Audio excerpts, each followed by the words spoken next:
The long-standing British position is that the best way forward for the regime and the world is a negotiated settlement with Iran where they give up their nuclear ambitions. Now, that's why I took the decision that the UK would not join the initial strikes on Iran by the US and Israel. Now, that decision was deliberate. It was in the national interest, and I stand by it. But when Iran started attacking countries around the Gulf and the wider region, the situation changed. Iran has now fired drones and missiles at 10 countries that did not attack them. These are allies of the UK, where we have hundreds of thousands of British people, as well as British military personnel. Our number one priority is protecting our people. And that's why, long before the US and Israeli action last weekend, we had already deployed additional military capabilities to the region to defend our interests. And I want to pay tribute to our brilliant armed forces throughout. Well, it's a new day. The sun has risen. Good afternoon, ladies and gentlemen. I am Franchise Pearson. Welcome to Franchise Blue. What is this, day 6? Day 6? Yes, I am keeping you guys informed because there will be twists and turns in this thing. It is the 5th Thursday of March. Yeah, a few days after the blood moon, right? People, I might title this video the Justification for Hiroshima. People, when I was a child, I loved baseball. I played baseball all the time. That was my main thing. I even played with Ernie Banks, the legendary Ernie Banks. They called him Mr. Cub. I played Little League with his sons. And that was quite a moment in my life. I had a career-ending injury because I wanted to play professional. I was real good. My sports hero of the day was Roberto Clemente, Pittsburgh Pirates. You guys probably remember, long live Roberto Clemente. He was killed in an airplane crash when he was taking, I believe he was taking supplies to Nicaragua. I believe they had some type of typhoon. But what I learned in baseball is that you want to avoid the second strike. You want to avoid the second strike. It's 3 strikes in baseball. With the first one, you're even. You're up there at the bat. You're about to swing. It don't matter what kind of pitch that pitcher gonna throw. You're gonna be ready. But when that pitcher gets past that first strike, now they're thinking. He's thinking, okay, what can I throw now? And you're guessing like, yeah, I wonder what he's going to throw next. Because you don't want to get strike 2. Because then they teach you in baseball, now instead of holding the bat at the end, you got to choke up, right? Put in the chat, you guys know somebody, you got to, some of you girls play softball, you got to choke up on the bat, go look a little higher, because you just want to get a hit now. You ain't going for the home run. Well, United States hit America hit Iran, what? June 22nd, 2025? That was strike 1. And now we're hitting them again, along with Israel. Once you get strike 2, it's a whole different ball game. It's a whole different way of looking at this thing.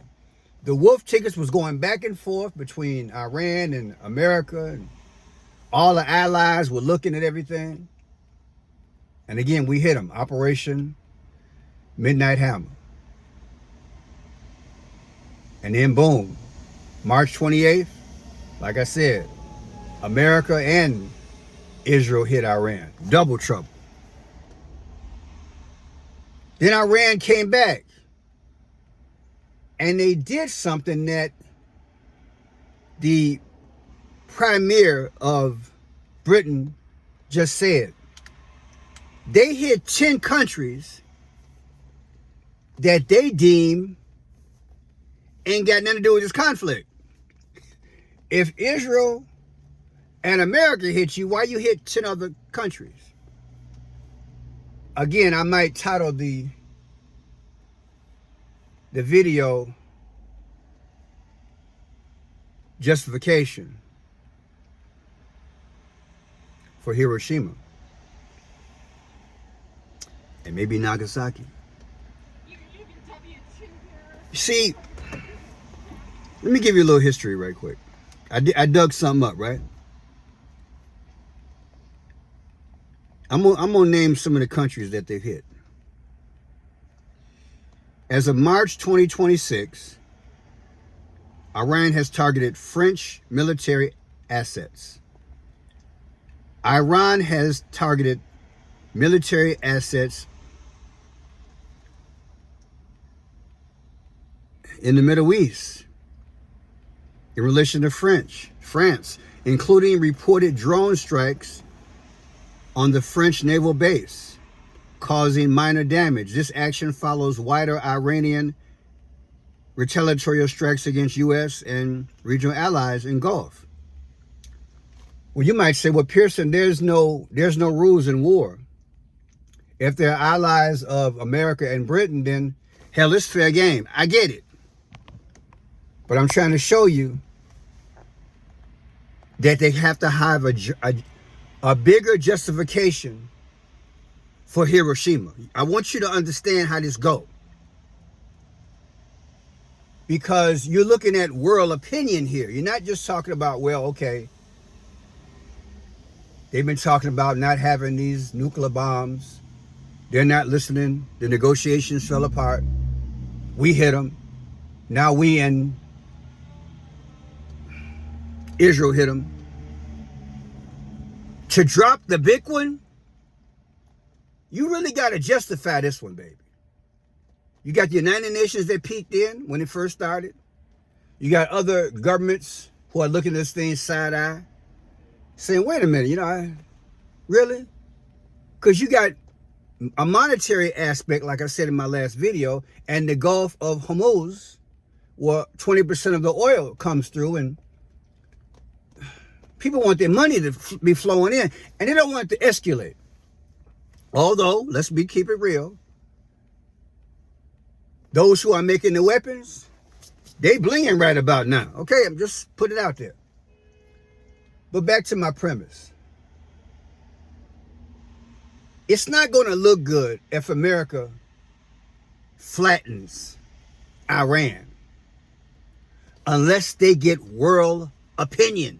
They get world opinion that, hey, you know what?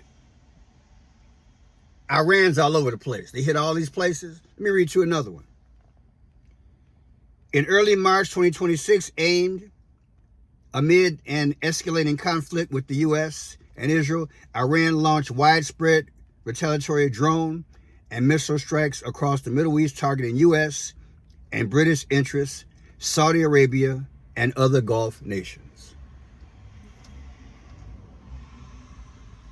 Now, historically, the United States dropped an atomic bomb on Japanese cities of Hiroshima, August 6, 1945, and Nagasaki, August 9, 1945.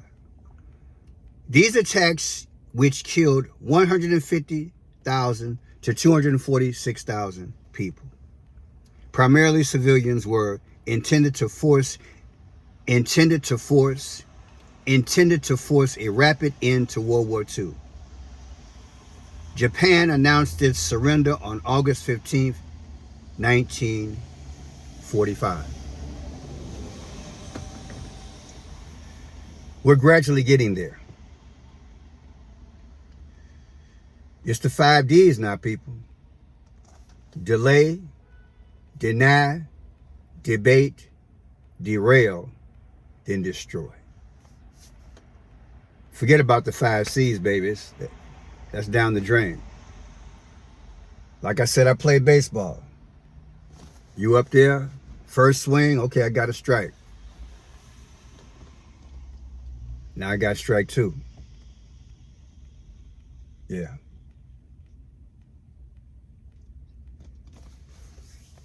See, when you got 2 outs, the bases are loaded, and you down by 1 run, and it's a 3-2 count, and you got 2 strikes, all you want is a hit to stay alive.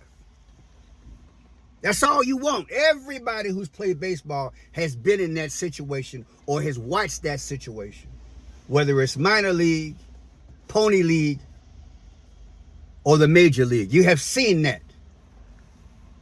There's a point of sweat. Anxiety builds up. People, this ball game is worldwide now. And I'll take the criticism that I'm doing a whole lot of videos, but I did this when I was, again, you've seen my articles in the 70s and 80s, even in the 90s, wrote about these different wars across the world. Call it a library that I'm building so we can reflect on how it was done.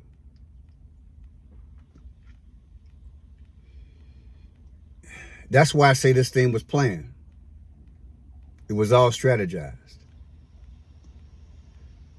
You think the White House and world governments don't know how to play baseball?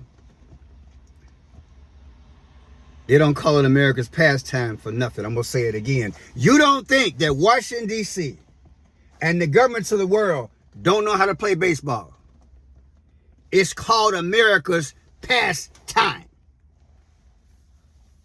Google it. I didn't make it up. I just pulled over after lunch because I'm thinking it's registered me the time. What time is it? It's America's pastime. Like I told y'all, them ships are going down. Abraham Lincoln and maybe the Ford. And when that go down, and when you have already saturated the media with enough information about Iran hitting other countries and nations that arguably have nothing to do with this war, at least not directly, she cannot drop the big one.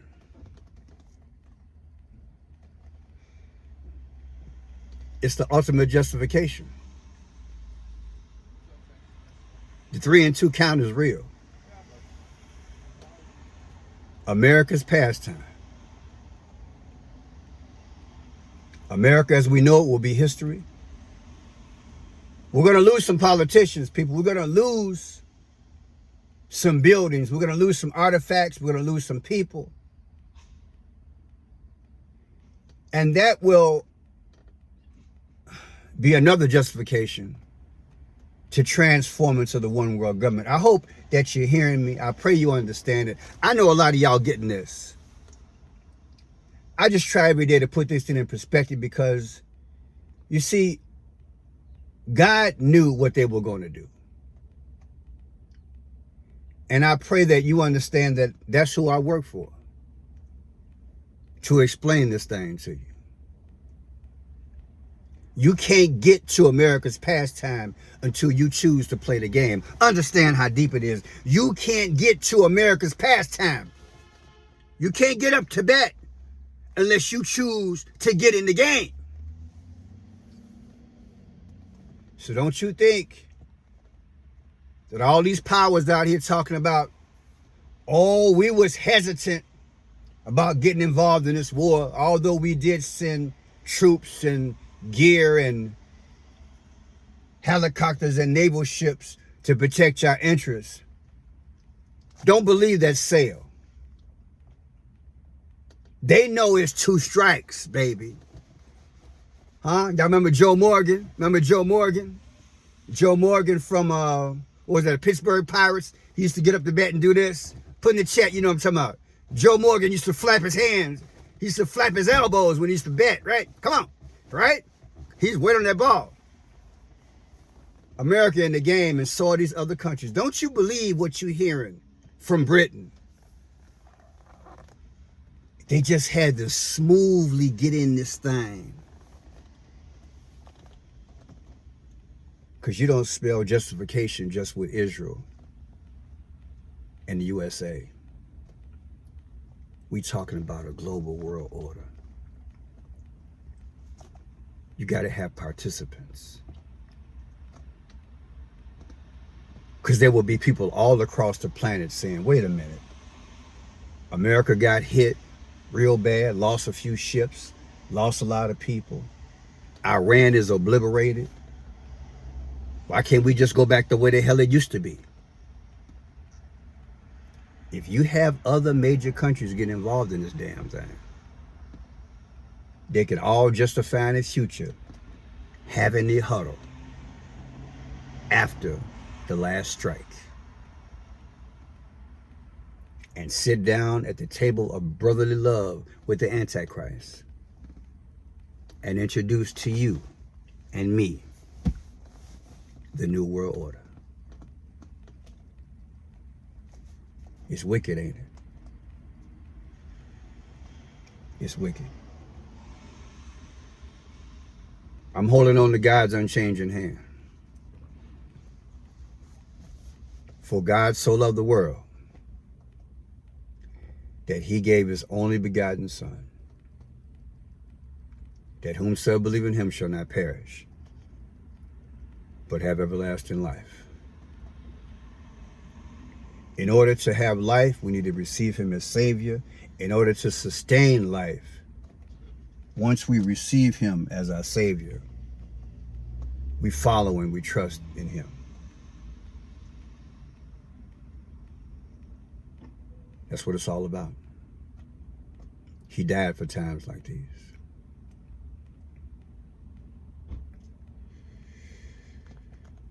America the beautiful and the whole wide world. As much as I love the game, this particular team,